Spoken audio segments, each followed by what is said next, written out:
जब भी मेरी शादी होती तो शादी की रात ही मेरे पापा मेरे पति को 25 लाख रुपये देकर कहते कि मेरी बेटी को तलाक दे दो। यूं मैं अब तक कई तलाकें ले चुकी थी, मगर हमेशा पापा मेरी जबरदस्ती शादी करवाकर तलाक दिलवा देते और वजह कुछ भी न बताते। लेकिन मेरी माँ उसी रात मुझे दूध में हल्दी डालकर देती, जिसको पीते ही मैं सो जाती थी। आंख खुलती तो हर कोई मुझे अजीब सी नजरों से देख रहा होता। इस बार मैंने सोच लिया था कि दूध पीने का नाटक करूंगी। झूठ मूठ की सोई तो पांव तले से जमीन निकल गई, क्योंकि मेरा पति मेरे पास बैठा मुझे बहुत ही गौर से देख रहा था और मैं शादी के सेज पर दुल्हन बनी बैठी अपने आप में ही सिमटती चली जा रही थी। मैं इंतजार में थी कि मेरा पति कुछ कहेगा। ऐसे ही यूं ही बैठे बैठे जब बहुत देर हो गई तो मैंने अपनी पलकें उठाकर देखा तो उसको खुद में खोया हुआ पाया। मैं आखिरकार बोल पड़ी, क्या बात है, आप मुझे इस तरह गौर से क्यों देख रहे हैं? मेरे पति की नज़रें अभी भी मेरे ऊपर ही जमी हुई थीं। फिर वो एकदम से बोला, नीलम तुम बहुत खूबसूरत हो। 2 महीने पहले हमारी मंगनी हुई थी। तुमसे पहले भी मेरी माँ मेरे लिए कई लड़कियों के रिश्ते लेकर आ चुकी थी, मगर मुझे कोई भी लड़की पसंद ही नहीं आती थी। तुम्हारी तस्वीर देखते ही मुझे तुमसे प्यार हो गया था। मैं सोच रहा था कि कोई इतना खूबसूरत कैसे हो सकता है। मेरा पति मेरी तारीफ करने में लगा हुआ था तो मेरी जान में जान आई। मैं मुस्कुराते चेहरे के साथ उसकी बातें सुनने लगी। वो बोलता चला जा रहा था, नीलम मैंने अपनी माँ से कहा कि मुझे ये लड़की दिलो जान से पसंद है। मेरी माँ ने भी भगवान को धन्यवाद दिया कि चलो मेरे बेटे को कोई लड़की तो पसंद आई। मैंने अपनी माँ से कहा कि चट मंगनी और पट ब्याह कर डालो, मैं अब ज़्यादा इंतजार नहीं कर सकता।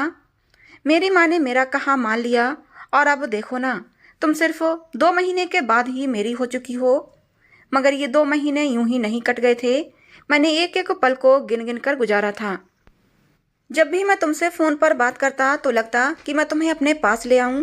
नीलम, आज मेरे दिल के तमाम अरमान पूरे हो चुके हैं, मगर अफसोस तो इस बात का है कि मैं तुम्हें हासिल करने की खुशी भी ढंग से नहीं मना सका और वक्त तो जुदाई का भी आ गया।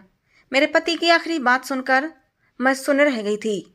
मैं बोली, आप ये क्या कह रहे हैं? भगवान न करे कि हम कभी जुदा हों। मेरे पति ने अब मुझे गौर से देखा, फिर बोला, मैं जब से कमरे में आया था इसी बात पर गौर कर रहा था कि तुम ज़्यादा इम्पोर्टेंट हो या फिर 25 लाख। दिल ने तुम्हारा नाम लिया लेकिन दिमाग कहता है कि 25 लाख कोई छोटी रकम नहीं है। अगर मैं सारी ज़िंदगी भी कमाता रहूँगा तो भी 25 लाख जमा नहीं कर पाऊँगा। मैं हैरान और परेशान सी बोली, कौन से 25 लाख और कहाँ से आए? मेरा पति बोला, तुम्हारे पापा ने विदाई के वक्त मुझे ऑफर किया था कि तुम जिस तरह मेरी बेटी को विदा करके ले जा रहे हो उसी तरह उसे तलाक देकर मेरे घर वापस छोड़ जाओगे तो मैं तुम्हें पूरे 25 लाख रुपये दूंगा। मुझे मेरे पति की बात सुनकर बहुत गुस्सा आ गया था। मैं बोली, आपका दिमाग तो ठीक है ना? मेरे पिता शादी के लिए किस कदर उत्सुक थे तुम्हें नहीं पता है। उन्होंने बहुत ही छानबीन करके मेरा रिश्ता तय किया था, क्योंकि पापा कहते थे कि नीलम, शादी उम्र भर का बंधन होता है, इसलिए मैं बहुत सोच समझकर तुम्हारी शादी करूंगा। अब ऐसा कैसे हो सकता है कि मेरे पापा ही मेरी तलाक करवाना चाहते हैं?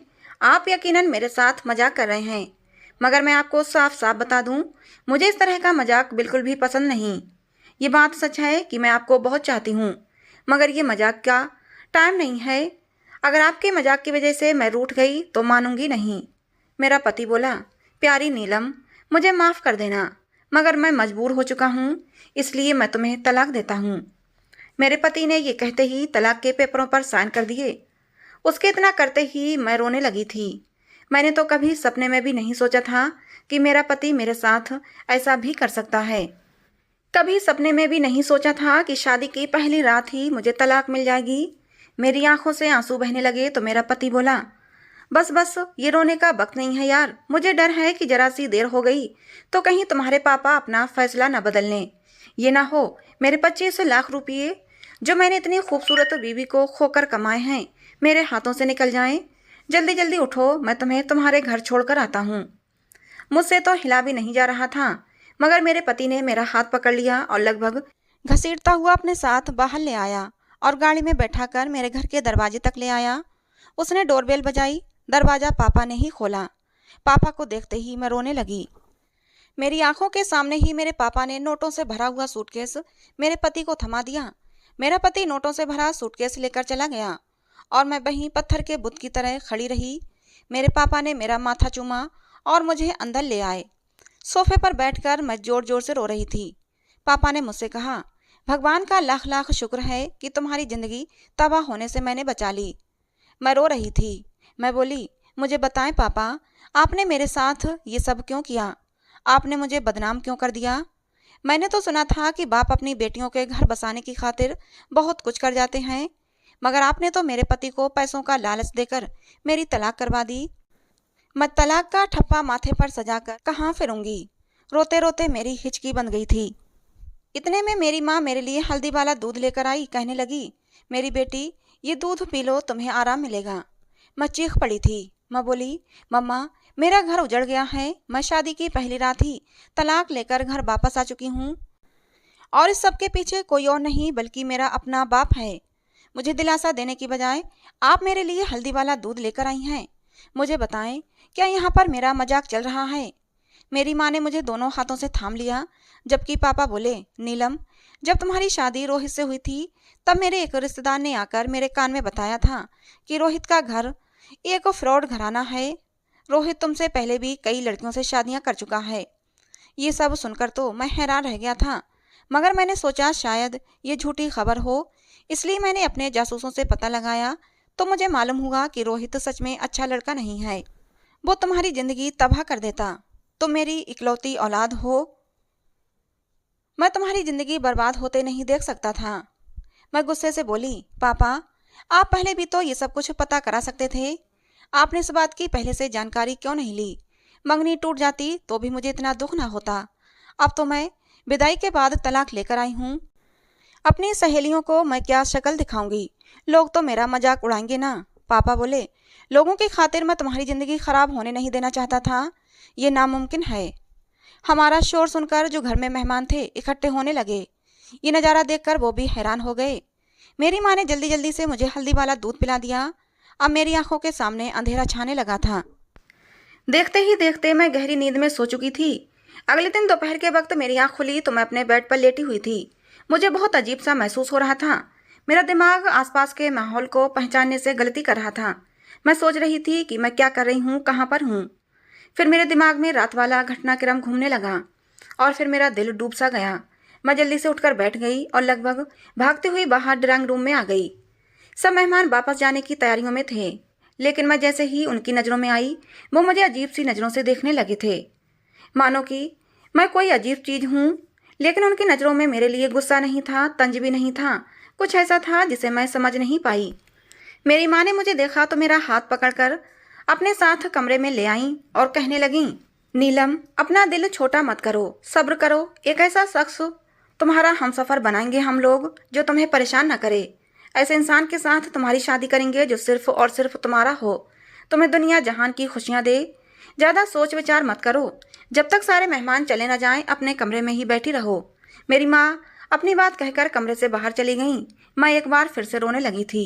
ये दुख इतना बड़ा था जो किसी भी तरह मुझसे सहा नहीं जा रहा था। धीरे धीरे करके पूरा घर खाली हो गया। सारे मेहमान चले गए। मैं अभी अपने कमरे में पड़ी रहती। मैंने रोहित की व्हाट्सएप चैट खोली। हर मैसेज में उसने मुझसे अपनी मोहब्बत का इजहार किया था। हर मैसेज में उसने कहा था वो मुझसे मोहब्बत करता है और मेरे बिना रह नहीं सकता। उसने लिखा था वो मुझे कभी नहीं छोड़ेगा। क्या ऐसी बातें करने वाला इंसान धोखेबाज हो सकता है? मेरे दिल से आवाज़ आई कि नहीं नहीं, ऐसा नहीं हो सकता। अब मुझे अपने पापा से बहुत ज़्यादा नफरत महसूस हो रही थी। उनकी वजह से मेरा घर टूट गया था। मैं लोगों से डरने लगी थी, इसलिए घर से बाहर नहीं निकलती थी। जबकि पापा ये सब देखते तो बहुत ही ज़्यादा परेशान हो जाते। वो मुझे कहते, नीलम, तुम बाहर निकलो, घूमो फिरो, खुद को घर में कैद मत रखो। मैं उनकी बातें कान से सुनकर दूसरे कान से निकाल देती थी, मगर पापा मुझे ज़बरदस्ती अपने साथ बाहर ले जाने लगे थे। वो मुझे बहुत ज़्यादा वक्त देते। वो मुझे हर वक्त समझाते रहते थे। एक दिन मुझसे कहने लगे, नीलम, तुम्हें चॉकलेट पसंद है ना? मैंने हाँ में सिर हिला दिया तो कहने लगे, तुम चॉकलेट पाने के लिए किस हद तक जा सकती हो? मैं हंसकर बोली, पापा, मैं तो पहाड़ से भी कूद सकती हूँ। तब पापा बोले, अगर तुम्हारे सामने मैं एक तरफ बिरयानी रख दूँ, एक तरफ चॉकलेट, तो तुम किस चीज़ को चुनोगी? मैं बोली, पापा, एक भी पल को बर्बाद किए बिना मैं बिरयानी लूँगी। क्योंकि बिरयानी के सामने चॉकलेट की मोहब्बत दिल से कम हो जाती है। तब पापा बोले, नीलम, रोहित के लिए तुम चॉकलेट की तरह थी और पैसा उसके लिए बिरयानी था। उसने पैसे की खातिर तुम्हें छोड़ दिया तो क्या सारी जिंदगी उसका रोग लगाकर बैठी रहोगी? और फिर मैं उस दिन इतना रोई कि दिल से रोहित का ख्याल हमेशा हमेशा के लिए निकल गया था। पापा मुझे नई शुरुआत के लिए तैयार कर रहे थे। उन्होंने मुझे एक लड़के की फ़ोटो दिखाई थी तो मैंने रजामंदी दे दी। पापा ने लड़के वालों को घर बुला लिया था और मेरी और सुमित की मुलाकात करवा दी। सुमित एक अच्छा लड़का था। कहने लगा, मुझे मालूम है आपकी पहली शादी टूट चुकी है। मैं जानता हूँ कि लड़कियों के लिए शादी का टूटना बहुत बड़ा सदमा होता है। मैं आपको उस गम और सदमे से निकालने की पूरी पूरी कोशिश करूँगा और आपको बहुत मोहब्बत दूंगा। सुमित की बातें सुनकर मुझे बहुत उम्मीद हो गई थी। मैंने पापा से कह दिया कि मैं सुमित के साथ शादी करने पर तैयार हूँ, पर मैं मंगनी नहीं करना चाहती थी। मैंने डायरेक्ट शादी का ऑप्शन चुना था। 2 हफ्ते के बाद ही वो दिन भी आ गया था जब मेरी और सुमित की शादी हो चुकी थी। मैं खुश थी, मगर इस बार शादी की रात को लेकर दिल में बहुत से बुरे बुरे ख्याल भी आ रहे थे। कहते हैं ना कि दूध का जला हो तो छाछ को भी फूंक फूंक कर पीता है। मैं सुमित के कमरे में बैठी थी। वो बहुत खुश था। मेरे पास आया, मेरा घूंघट उठाया और मेरे हाथ में सोने की अंगूठी पहनाकर बोला, नीलम, मैं तुम्हें ज़िंदगी भर खुश रखने की कोशिश करूँगा।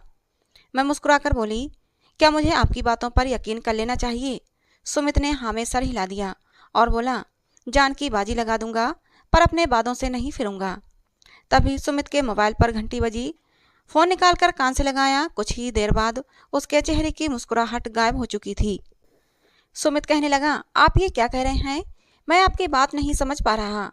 फ़ोन करने वाले इंसान ने पता नहीं क्या कहा कि सुमित बोला, मैं आपकी बात पर कैसे यकीन कर लूँ? फ़ोन के दूसरी तरफ बैठे इंसान ने दोबारा न जाने क्या कहा था कि सुमित के चेहरे पर मुस्कुराहट फैल गई थी। सुमित ने फ़ोन बंद कर दिया और मेरा हाथ पकड़कर बोला, नीलम, मैं तुम्हें तलाक देता हूँ। ये शब्द मेरे दिमाग पर हथौड़े की तरह पड़े थे। मैं गुस्से से बोली, ये तुम क्या बकवास कर रहे हो? सुमित कहने लगा, नीलम, मैंने 2 साल पहले ही एक प्राइवेट कंपनी में जॉब स्टार्ट की थी। मुझे बहुत बुरे हालात से गुजरना पड़ा था। तनख्वाह भी बहुत कम थी, जबकि मेरे हालात बहुत ज़्यादा ख़राब थे। मुझे पैसे की बहुत ज़्यादा ज़रूरत है। मेरी ज़िंदगी की सबसे बड़ी ख्वाहिश यही थी कि मुझे कहीं से 20 लाख रुपये मिल जाते तो मैं अपना बिजनेस शुरू करता। अभी तुम्हारे पापा का फ़ोन आया था। वो मुझे 25 लाख रुपये देने पर तैयार हैं। बदले में उन्हें मुझसे तुम्हारे लिए तलाक चाहिए। चलो, मैं तुम्हारे घर छोड़ आता हूँ। तलाक के पेपर सुबह पहुँचा दूंगा। मेरा सर चकराने लगा था। मैं दहाड़ कर बोली, नहीं जाना मुझे तुम्हारे साथ, मैं खुद चली जाऊंगी। सुमित मुस्कुराकर बोला, यार, मेरी मजबूरी है। तुम्हारे पापा ने मुझसे कहा है कि अगर तुम मेरी बेटी को छोड़ने आए तभी तुम्हें पैसे दूंगा। इसलिए अगर मुझे तुम्हारे साथ ज़बरदस्ती भी करनी पड़ी तो भी मैं उससे पीछे नहीं हटूंगा। मैं कुछ कहे बिना ही सुमित के साथ चल पड़ी थी। जो मर्द मुझे पैसों की खातिर तलाक दे सकता है, फिर वो कुछ भी कर सकता था। घर के दरवाजे पर पहुंचकर सुमित ने डोरबेल बजाई। पापा ने ही दरवाज़ा खोला। पापा मुझे देखकर बोले, आ गई मेरी बेटी। ऐसे अंदाज में मुझसे पूछ रहे थे जैसे मैं किसी ट्रिप से वापस आई हूँ। मैं कुछ नहीं बोली। पापा सुमित से बात करने लगे थे, जबकि मेरी माँ मेरे लिए हल्दी वाला दूध ले आई। मैं चीखने लगी थी। मैं बोली, माँ, पापा ने दूसरी बार भी मेरा घर उजाड़ दिया। तभी पीछे से मुझे पापा की आवाज़ सुनाई दी। पापा कहने लगे, मैंने तुम्हें बचाने के लिए ये सब किया है। सुमित एक अच्छा लड़का नहीं था, वो तुम्हें खुश नहीं रख पाता। मैं गुस्से से बोली, पापा, मुझे हैरत होती है कि आपने करोड़ों का बिजनेस अकेले कैसे संभाला हुआ है, जबकि आपने तो फैसला लेने की कोई हिम्मत ही नहीं है और ना ही आपके अंदर कोई समझ है।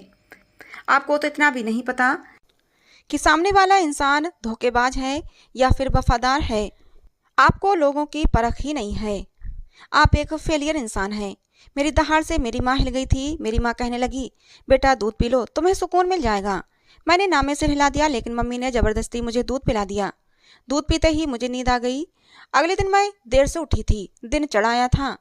मैं सोकर उठी तो मेरे घर के नौकर मुझे अजीब सी नज़रों से देख रहे थे। समझ में नहीं आ रहा था कि ये सब क्या हो रहा है। अब मैंने खुद को अपने कमरे तक रख लिया था। कमरे में ही बंद कर लिया था खुद को। मैं किसी से मिलती जुलती नहीं थी। पापा एक दिन मेरे पास आए और कहने लगे, कितने दिन हो गए, तुम्हारा इंतजार कर रहा था कि तुम कब बाहर आओगी। हमारे साथ तो घुलो मिलो बातें करो, मगर तुमने तो हमसे दूरी बना ली है। मैं बोली, पापा, मुझे बताएं, आपने मेरे साथ इतना बुरा क्यों किया? आपने मेरी तलाक क्यों करवाई? पापा कहने लगे, बेटा, कभी कभार अपनी औलाद के लिए इंसान को कड़वा घूंट पीना ही पड़ता है, वरना दुनिया में ऐसा कौन सा बाप होगा जो अपनी औलाद को मुश्किल हालात में डाले। मेरा बस चले तो तुम्हारे पाँव भी अपनी हथेली पर रख लूं, लेकिन ये दुनिया है बेटा, यहाँ औलाद और माल इंसान की आजमाइश के लिए उतारे गए हैं। मैंने जो कुछ भी किया है बहुत ही तकलीफ में किया है। मैंने सिर हिला दिया और कहा, पापा आप बस, मैं और आगे आपको अपने जज्बात से खेलने के लिए इजाज़त नहीं दूंगी। पापा ये आखिरी बार था। पापा ने मेरी बात सुनकर बोला, हाँ हाँ बेटा, तुम जैसा कहोगी वैसा ही होगा। उस दिन के बाद से मम्मी पापा के साथ मैं उठने बैठने लगी थी, हंसने बोलने भी लगी थी। मगर अभी भी बहुत सारे सवाल थे जो मेरे दिमाग में चल रहे थे। मेरे पापा मेरी तलाकें क्यों करवाते थे? क्या मेरे दोनों ही पति बुरे थे? और अगर बुरे भी थे तो पापा को पहले से इस बात की जानकारी क्यों नहीं होती थी? और शादी की रात ही क्या पापा को सपने आते थे कि मेरे पति बुरे हैं और शादी की रात ही तलाक करवा देते थे? चलो मान लिया कि ये भी ठीक है, लेकिन पापा हर बार 25 लाख जैसी बड़ी रकम देकर ही मेरी तलाक क्यों करवाते थे? मुझे रात भर इन सवालों के चक्कर में नींद नहीं आई। रात भर मैं इन सवालों में उलझी रही। एक बार मैं कमरे में बैठी इसी सोच विचार में गुम थी कि पापा ने मुझसे कहा कि वो मेरी तीसरी शादी करवाना चाहते हैं। पापा की बात सुनकर मैं गुस्से से चीख पड़ी। मैं गुस्से से पागल हो रही थी। मैंने पापा से कहा, नहीं पापा, अब और नहीं। मैं अपनी ज़िंदगी से खेलने का आपको कोई हक नहीं देती। आप बार बार मेरे जज्बात को ठेस पहुंचाते हैं। मुझे कहीं मुंह दिखाने के काबिल नहीं छोड़ा आपने। पापा ने मुझसे कहा, बस एक बार और सही, इस बार मैंने तुम्हारे लिए बहुत ही अच्छा लड़का ढूंढा है। बहुत ही अच्छा लड़का है, तुम्हें हमेशा खुश रखेगा। बस एक बार अपने पापा की बात मान लो बेटा। मैंने कहा, नहीं पापा, अब अगर कोई लड़का आसमान से भी मेरे लिए उतर कर आएगा तब भी मैं तीसरी शादी नहीं करूंगी। पापा मेरे सामने हाथ जोड़कर बैठ गए और रोने लगे। बोले, मैं जब तक तुम्हें उदास देखता हूँ तो मेरा दिल तब तक टूट जाता है। मैं खुद को माफ़ नहीं कर पाता। मेरी बच्ची, मुझे माफ़ कर दे और हाँ कह दे, अगर मैं तुम्हें ऐसे ही उदास और परेशान देखता रहा तो एक दिन मैं खुद की ही जान ले लूँगा। पापा की बात सुनकर मैं घबरा गई। मैंने कहा, नहीं नहीं पापा, आप ये कैसी बातें कर रहे हैं? मेरी बात सुनकर पापा बोले, तो मेरी बच्ची हाँ कह दे। पापा के आंसू थमने का नाम नहीं ले रहे थे। मैंने मजबूरन हाँ कह दी। मैं तीसरी शादी के लिए तैयार हो गई थी, लेकिन न दिमागी तौर पर तैयार थी और न ही जज्बाती तौर पर। एक मजबूरी थी जिसे मैं निभा रही थी। मेरी तीसरी शादी भी हो गई, लेकिन मेरी तीसरी शादी भी मेरी पुरानी दोनों शादियों की तरह ही गुजरी। मेरे तीसरे पति ने भी मुझे शादी की रात तलाक देकर मेरे घर वापस छोड़ दिया। मेरे पापा ने उसे भी 25 लाख रुपये दिए। मैं गम और गुस्से से पागल हो रही थी। मुझे समझ में नहीं आ रहा था क्या करूं क्या ना करूं। ऐसा लग रहा था कि सारी दुनिया को ही आग लगा दूं और सबसे पहले शुरुआत अपने घर से ही करूं। अब मुझे अपने माँ बाप से नफरत हो गई थी। अगर पापा मेरे साथ ये सब गलत कर रहे थे तो मेरी माँ उन्हें रोकती क्यों नहीं थी, बल्कि वो तो मेरे लिए हर बार हल्दी वाला दूध लेकर हाजिर हो जाती थीं। अभी 1 महीना ही गुजरा होगा कि मेरे पापा मेरे लिए चौथा रिश्ता लेकर आ धमके। मैं तो गुस्से से पागल ही हो गई। मैंने पापा से कहा, आज के बाद मैं दोबारा आपके मुंह से ये शब्द ना सुनूं। मेरे पापा हाथ जोड़ते हुए बोले, बेटा इस बार और मान लो, बहुत ही अच्छा लड़का है। मैं बस इतना चाहता हूँ कि तुम्हारा घर बस जाए। लेकिन मैं तो गुस्से से चीख पड़ी थी। नहीं नहीं, ऐसा नहीं हो सकता। आपकी कोई भी बात मैं नहीं मानूंगी। मेरी बात सुनकर पापा बोले, ठीक है, अगर मेरी बेटी का घर नहीं बस सकता तो मैं भी अपना घर नहीं बसाऊंगा। मैं भी तुम्हारी माँ को तलाक देकर खुद को सजा दूंगा। पापा की बात सुनकर हैरत से मैं पापा की तरफ देखने लगी। पापा क्या वाकई में मुझसे इतनी मोहब्बत करते थे या सिर्फ मुझे ब्लैकमेल करना चाहते थे? मैंने मजबूरी में हाँ कर दी। मेरी हाँ करने की देर थी कि चटपट मेरी शादी हो गई। शादी से पहले मैंने लड़के की सिर्फ फोटो ही देखी थी। पापा ने कहा, तुम उन लोगों से मिल सकती हो, लेकिन मैंने मना कर दिया क्योंकि मैं जानती थी कि बात तलाक पर ही आकर ख़त्म हो जानी है। मेरी शादी हो गई और अब मैं अपने चौथे पति की सुहागी सेज पर बैठी अपने पति का इंतजार कर रही थी कि वो कब आए और कब मुझे तलाक दे। मेरा पति नबीन आया और मुझसे कहने लगा, नीलम, मैं तुमसे ये नहीं पूछूंगा कि तुम्हारी 3 बार तलाक क्यों हुई थी। मैंने तो तुम्हें दिलो जान से कबूल कर लिया है। अपने पति नबीन की बात सुनकर मैं मुस्कुराकर बोली, तुम चिंता मत करो, अभी थोड़ी ही देर में तुम्हें पता चल जाएगा कि मेरी 3 बार तलाक क्यों हो चुकी है। कि तभी अचानक हमारे कमरे के दरवाजे पर किसी ने दस्तक दी। नबीन ने उठकर दरवाज़ा खोला। मैं धड़कते दिल के साथ आने वाले समय के लिए खुद को तैयार कर रही थी। थोड़ी देर में नबीन अंदर आया और कहने लगा, नीलम, तुम्हारे पापा ने एक आदमी को भेजा है, कहते हैं कि मैं तुम्हें तलाक दे दूं। वो मुझे 25 लाख रुपये देंगे, मगर मैं अपनी बीबी को, जो कि अब मेरे घर की इज्जत है, उसे सिर्फ पैसों के लालच में आकर तलाक नहीं दे सकता। ये बात मेरी गैरत के खिलाफ है। मैं हैरत से अपने पति का चेहरा देखने लगी। क्या मर्द ऐसे भी होते हैं जो अपनी बात पर डटे रहें, इज्जत को पैसों से ज़्यादा अहमियत दें और पैसों का लालच उन्हें तोड़ ना सके। मैंने नवीन को आजमाने के लिए कहा, तुम क्यों हाथ आए पैसों को छोड़ना चाहते हो? मेरी पहले की 3 तलाकें भी इन्हीं 25 लाख से हुई हैं। मेरी बात सुनकर नवीन बोले, मैं पैसों की खातिर अपनी इज्जत को नहीं छोड़ सकता। इज्जत है तो सब कुछ है, पैसा तो हाथ का मैल है। नवीन की बात सुनकर मेरा दिल गदगद हो गया। मैंने नवीन से कहा, नवीन, मैं नहीं जानती कि मेरे पापा ने मेरी तलाकें क्यों करवाई थीं, और वो भी 25 लाख रुपये देकर हर बार। लेकिन मैं सच्चाई जानना चाहती हूँ, इसलिए आप मुझे अपने साथ मेरे घर लेकर चलें और मेरे पापा से कहें कि आपने मुझे तलाक दे दी है। नवीन ने मेरी बात मान ली, मुझे लेकर मेरे माँ बाप के घर आ गए। घर आने पर सब कुछ पहले जैसा हो रहा था। नवीन पापा से बात कर रहे थे और मैं रो रही थी। मेरी माँ मेरे लिए हल्दी वाला दूध लेकर आई। मैंने चुपके से दूध पास रखे गमले में फेंक दिया और सोने का नाटक करने लगी। अभी मुझे सोने का नाटक करते हुए 10 मिनट ही गुजरे होंगे कि मेरे घर में बहुत सारे लोग आने लगे। सबसे पहले एक नर्स आई, उसने मेरा चेकअप किया और बोली, इसको फिर से पागलपन का दौरा पड़ा है। ये लड़की किसी भी लड़के को अपने पास बर्दाश्त नहीं कर सकती, इसलिए इसको ऐसे दौरे पड़ते हैं। आप इसकी शादी करते ही क्यों हैं? किसी दिन ये अपने आप को नुकसान पहुंचा लेगी, तब आपको सुकून मिलेगा क्या? थोड़ी देर बाद एक वकील आया। वकील के सामने मेरे पापा ने नर्स की कही हुई बातें दोहरा दी। नर्स ने भी वही सारी बातें वकील को बता दी। फिर वकील के सामने नवीन को लाया गया। नवीन ने कहा कि वकील साहब, जैसे ही मैं कमरे में दाखिल हुआ, उसने मुझ पर हमले करना शुरू कर दिए। जोर जोर से चीखने चिल्लाने लगी, कहने लगी, मुझे तलाक दे दो, नहीं तो मैं खुद को या फिर तुम्हें जान से मार दूंगी। इतना कहने के बाद नवीन ने सांस ली और फिर बोले, वकील साहब, ये सब कहने के लिए मेरे ससुर ने मुझसे कहा है। मेरी बीवी बिल्कुल ठीक है और मैं उसे तलाक देना नहीं चाहता। ये सब इनकी साजिश है। नवीन की बात सुनकर मैं भी एकदम से उठकर बैठ गई और मैंने उस वकील से कहा, हाँ वकील साहब, ये सब लोग गलत कह रहे हैं, मैं बिल्कुल ठीक हूँ। मेरी पहले भी 3 तलाक मेरे पापा करवा चुके हैं। ये लोग मेरे खिलाफ कोई साजिश रच रहे हैं। मेरी बात सुनकर वकील साहब बोले, मैं समझ सकता हूँ कि ये साजिश हो सकती है, क्योंकि तुम्हारे सगे बाप ने मरने से पहले अपनी सारी जायदाद तुम्हारे नाम पर कर दी थी। लेकिन उनकी एक वसीयत थी कि जब तक तुम्हारा घर नहीं बस जाता, तब तक ये जायदाद तुम्हारे नाम पर नहीं आ सकती, और शायद इसीलिए तुम्हारे सौतेले बाप ने तुम्हारे साथ ये खेल खेला है। आपकी हर तलाक के बाद आपका बाप मुझे घर पर बुलाता था और कहता, मेरी बेटी दिमागी तौर पर बीमार है, वो घर बसाने के काबिल नहीं। तुम्हारा पति भी यही बयान देता था। वकील की बात सुनकर मैं हक्का बक्का थी। यानी कि जिस बाप को मैंने जिंदगी भर सगे बाप की तरह चाहा, वो तो मेरा बाप था ही नहीं, बल्कि वो तो मुझे दिमागी मरीज बनाने पर तुला हुआ था। मैंने रोते हुए अपनी माँ से कहा, मम्मी, ये तो मेरा सगा बाप नहीं था, लेकिन आप तो मेरे लिए सगी थीं, मेरी सगी माँ थीं। फिर आपने मेरे साथ ऐसा क्यों किया? आपने पापा को ये गलत काम करने से क्यों नहीं रोका? मेरी बात सुनकर मेरी माँ तो चुप रही, लेकिन वकील साहब बोले, मैं बताता हूँ बेटा, तुम्हारी माँ ने तुम्हारे सगे बाप के होते हुए भी इस इंसान से मोहब्बत की और घर से भागकर शादी कर ली। तुम्हारा बाप इसी सदमे में मर गया और तुम्हारे नाम ये वसीयत कर गया। तुम्हारी माँ की आंखों पर शायद अब भी इस इंसान की मोहब्बत की पट्टी बंधी है, इसीलिए वो ऐसा कर रही हैं। मैं फूट फूट कर रो रही थी। नवीन ने मुझे सीने से लगा लिया। आज मैं भरी दुनिया में तन्हा रह गई थी। मेरा बाप तो पहले ही मर चुका था, लेकिन मेरी सगी माँ भी मेरे लिए अब मर चुकी थी। मैंने अपने माँ बाप पर धोखाधड़ी का केस दर्ज कर दिया। सारी जायदाद मेरे नाम पर आ चुकी थी।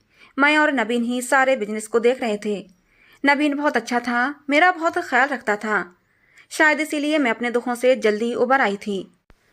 अब जब तक मेरे माँ बाप को कड़ी से कड़ी सजा नहीं मिल जाती, मैं सुकून से नहीं बैठूंगी। जिन लोगों ने मेरे ऊपर तरस नहीं खाया, मेरी ज़िंदगी बर्बाद करनी चाहिए, मैं भी उन पर तरस नहीं खाऊंगी। सच कहते हैं, पैसा जो है वो बहुत बड़ी आजमाइश होती है। ये अपने सगे खून को भी सफ़ेद कर देता है। तो दोस्तों, ये कहानी आपको कैसी लगी कमेंट बॉक्स में ज़रूर बताना। पसंद आई हो तो प्लीज़ लाइक करना। ऐसी ही और कहानियों के लिए हमारे चैनल को सब्सक्राइब करना। मिलते हैं दोस्तों अगली किसी नई कहानी में। कहानी को अंत तक सुनने के लिए आप लोगों का बहुत बहुत